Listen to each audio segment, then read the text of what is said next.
Welcome to the course CS213 Object-Oriented Programming of the Cohort University of Science and Technology. This is lecture 10 of the course, and we will continue our discussion of inheritance from our previous lecture. We will focus on constructors in the context of inheritance. Constructors, as we understand, are used for creating and initializing objects of our classes. The relevant topics and the material that can be accessed can be seen in the slide. We will use, of course, we are using Java How to Program Early Objects version of the Detail and Detail book, and chapter 9 can be referenced for the detailed material. Constructors, as we understand, are called when we create an object of the class. But when we use inheritance and when we create an object of the subclass, a chain of constructors call will be generated. And we'll see in the example that when we create an object of the subclass, a call to the subclass's object constructor is generated, and that subclass constructor will call the superclass's constructor first thing that it will do.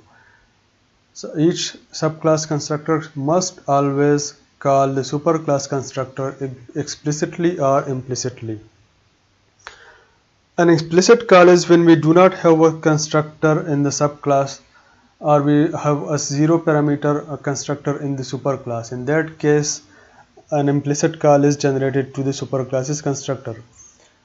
Calls at default no argument constructor if the code does not include an explicit call to the superclass's constructor. When we have to call the superclass's constructor explicitly, we use a super keyword. Super keyword with with these brackets. In this case, this will cause the no argument constructor of the superclass. But if we want to call a constructor of the superclass that has a set of parameters, then we will pass the values of those parameters to that constructor in between these two parentheses. Between these two parentheses, we will call the values or the variables to those parameters of the superclass's constructor. Otherwise, if we do not have a constructor, or the default constructor will be called in the superclass, but we can only call a default constructor of the superclass if we are using a no argument constructor in the subclass. Otherwise, if we want to initialize some objects that are declared in the superclass, then we will need to declare a constructor in the subclass that can call a constructor of the superclass that has certain parameters. We'll see this in the example. If you call the superclass constructor implicitly, then the compiler will not call it implicitly. An explicit call is generated only. An implicit call is generated only when we do not call the superclass's constructor explicitly. A default constructor is generated by the compiler when we do not explicitly create a constructor in our classes, and the default values when we use a default constructor are, for example, it is a 0 for an integer variable, it is a null for a string variable, and so on and so forth. So if we have an explicit call to the superclass's constructor, then there is no implicit call to the superclass's constructor. It is the same as when we do not when we declare a constructor explicitly in our class, the implicit or the default constructor no longer exists. It disappears from our class. As we can see in this example, there is a class F1. It has two constructors, F1 with no arguments or no parameters, and a constructor F1 with one parameter. And there is a subclass of this class B1 that extends F1. B1 again has two constructors, one is with no parameters and one is with two parameters. But as we can see, in the subclass's constructor B1 with no arguments or no parameters, there is no explicit call to the superclass's constructor, neither F1 neither with no parameters or with one parameter constructor. But as we can see in this B1 with two parameters, there is an explicit call to the superclass's constructor with one parameter. That is the reason for that is there is an explicit or implicit call in the subclasses B1 constructor to subclasses A1 constructor with no parameter. If we do not explicitly call this constructor that has one parameter, then the compiler will implicitly call the constructor that has no parameters. But here in the second case there is an explicit call. If you use this one, then there is no implicit call to the any constructor in the superclass. The order of as we said that a chain of calls is generated. We'll see in what order these calls are generated. So in the first we declare an object of the subclass B1 with the constructor that has no parameters. What will happen is the object will be created using this constructor that has no parameters. The first call.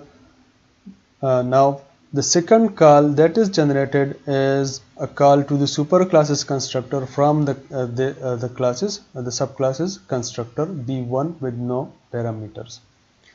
It will call the superclasses constructor with no parameters, and this will we'll see in the output that whatever there is in the superclasses constructor will be executed first.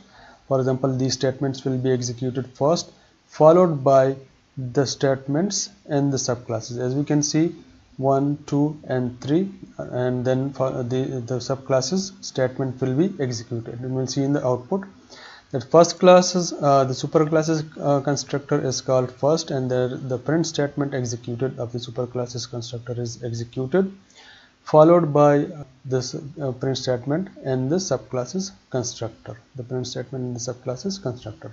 Same will be the case with the constructor with the second object, that is calling the second constructor B1 with two parameters, and two values are passed to this that constructor which are initialized, and one of those values is passed to the superclasses constructor and is initialized in the superclasses constructor.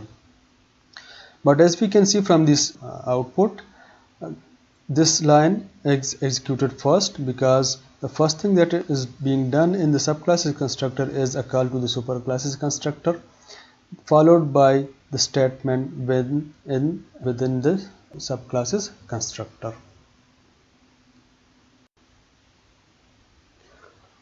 Constructors, as we understand that, are not inherited by the subclass when we use inheritance. We said earlier that the members of a superclass are inherited by the subclass when we use inheritance, but that will not include the constructor. Each subclass should define its own constructor.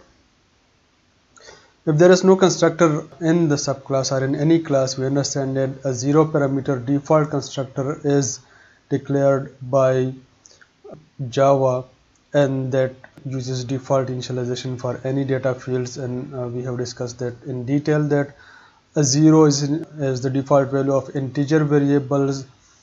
String variables are initialized to null values, and similarly other data types have their own default values, and these are initialized by the default constructor. In this example, we have a class A1 that is inherited by another class B2, but B2 in this case has no constructors. So there is no explicitly defined constructor in our class B2. But as we'll see that despite that there is no constructor, the default constructor of the subclass will call the constructor of the superclass, and then in this case it will call the zero parameter constructor of the superclass. So that implicit call is still generated despite that there is no constructor in the subclass. So for example, when we initialize an object of the subclass, in this case B2, an object of the class B2 is created, and that will obviously call to the default constructor. Since there is no explicit constructor in the class B2, it will call to the default constructor of the class B2, and that constructor will implicitly call the zero parameter constructor of class A1. In this case, this constructor that is initializing x to A1, the instance variable of the class x to a1, and then there is a print statement in the constructor of this class. And when we create this object, what will happen is a call to the subclass constructor, that is in this case a default constructor, will be generated. That default constructor will implicitly call the superclasses constructor, calls base classes constructor implicitly. The statement in the superclasses constructor will be executed, as we can see, and followed by the statements that are after the call to the superclasses constructor. So it works the same way, even though we do not have an explicit constructor in the subclass, but it still generates a call to the superclasses constructor. If we want to call a constructor that has more than 0 parameters, in that case we will need to define an explicit constructor, a constructor explicitly in the subclass that will generate explicit calls to the superclasses constructor. But in this case we will only have calls to the subclass constructors. As we understand that a subclass cannot inherit constructors from the base class or the superclass, each subclass should define its constructor. If the subclass does not have such a constructor, and by this we mean that if we try to call a constructor that is not there in the subclass, then the compiler will generate an error. For example, in this example, the object initialization is using a constructor that is not there in the subclass. So it cannot implicitly call the superclasses constructor with one parameter. In this case, the compiler will generate an error. If we want to call this constructor, or if we want to initialize our object using this constructor, we will need to define this constructor in our subclass, and in that case our default constructor will no longer exist in the subclass, that will disappear. And secondly, we will need to explicitly call the superclasses constructor with one parameter, so that this value that is being passed to the subclasses constructor, that can be passed to the superclasses constructor, and it can be initialized there using this initialization statement. Otherwise this value will not be initialized, or we will have an error, and if we do not call the superclasses constructor that can accept this value. The point is that we need to call the superclasses constructor from the subclasses constructor. If we do not use the default constructor, if we want to use some constructors that have some parameters, then we cannot use the default constructor. In that case, we'll need to use or declare a constructor within our classes that can fulfill our purposes. Otherwise the default constructor will not be called, and the compiler will generate an error. The default constructor takes no parameter, and it initializes our objects to the data fields to their default values. So we need to keep this in mind. If you want to use the default constructor, those constructors will not initialize our variables to our explicit values. As I said that as soon as we declare a constructor, an explicit constructor in our class, the default constructor no longer exists, it disappears. So if we try to call the default constructor or a constructor with no parameters, in this case, for example, we have a class A1 that is extended by a class B. The class A has a constructor A1, a constructor with no parameters, a constructor A1 with one parameter, and the class B has a constructor with one parameter, and that constructor is explicitly calling the superclasses constructor with one parameter. So far so good. But if we try to initialize our object or create an object by using the default constructor or constructor with no parameters, then the compiler will issue an error. If we want to use this statement or this statement, then we need to have both of these constructors in our classes. For example, we need to have, for example, if we want to use this statement for initializing our object, we need to have this constructor. And if we want to use this constructor, we'll need to create another constructor in our subclass B that will be a 0 parameter constructor. Otherwise, this statement will generate an error. And we cannot use this constructor call for initializing our object. We can only use, now this statement would be valid in this case, but and this statement can only be valid in the previous case, like this one. We can use that object initialization in this example, but not here in this example.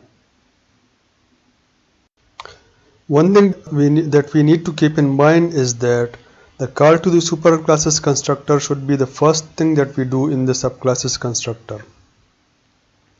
We can only call superclass constructor from a subclass constructor. We cannot call a superclasses constructor from any other method of the subclass, and that is something that we will always do in the superclasses constructor. The first thing, before we do anything else in that constructor, for example, we should never place any subclass constructor code ahead of its superclass constructor call. The reason, a subclass constructor's initialization may depend on the values declared in a superclass.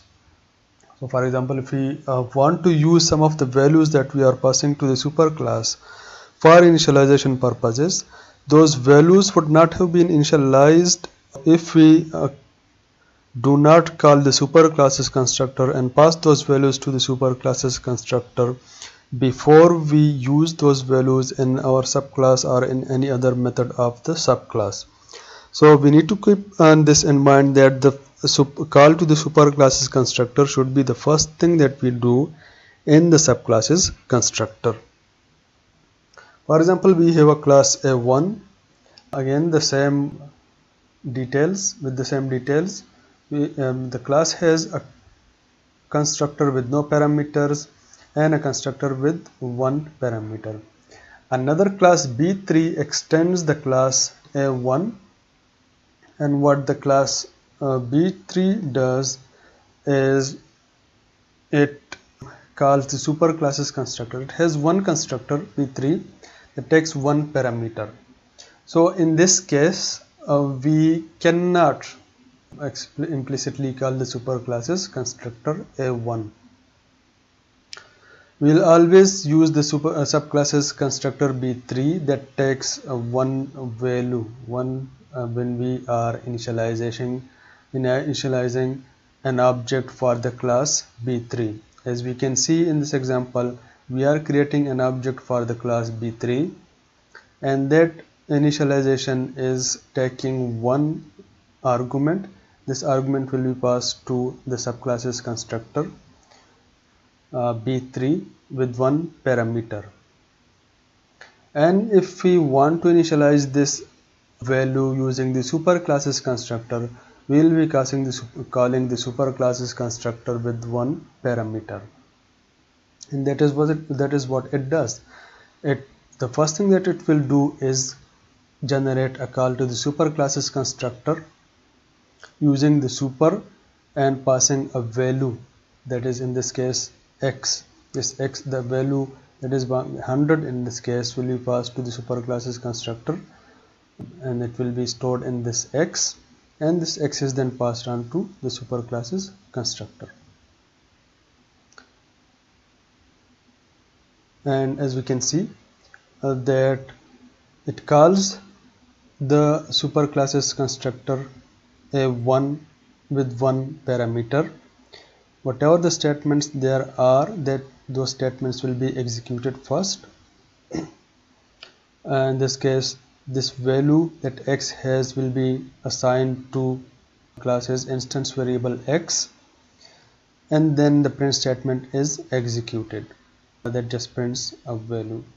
The next two statements are executed after we have a call to the superclasses constructor. So x for b in this case is 100. As we can see that we can access this variable. This is protected by a default access modifier, so we can access those variables. The value of x for the object b is 100. That was the value that we passed to the subclasses constructor, and that has been initialized using the superclasses constructor using the super. And the value of y, as of course we can see that it adds up 10 to the value of x, which was 100, and the value of y is displayed over here for the subclasses subclasses object. The point here was that if we are using this value anywhere in our calculation, for example we are using the value of x here in this calculation, and if we do not pass the value of x to the superclasses constructor, it will not be initialized, and we would not be able to use this value in our subclass. We need to initialize this value first before we can use it, and that initialization is only possible when we pass this value to the superclasses constructor. So our calculation in the subclass depends on the value of x, or whatever the variable is, and that value can only be initialized when we pass that as an argument to the superclasses constructor.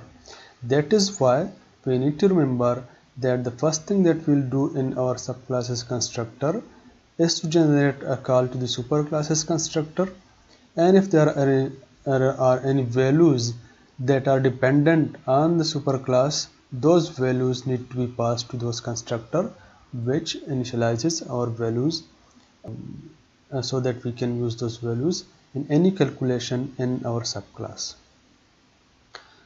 Also, we need to remember that in this case we cannot use the default call to the constructor, because we do not have a constructor over here, a default constructor any longer over here, because we declared a constructor with one parameter, and if we want to call use a default constructor for our object initialization, we'll need to declare that object.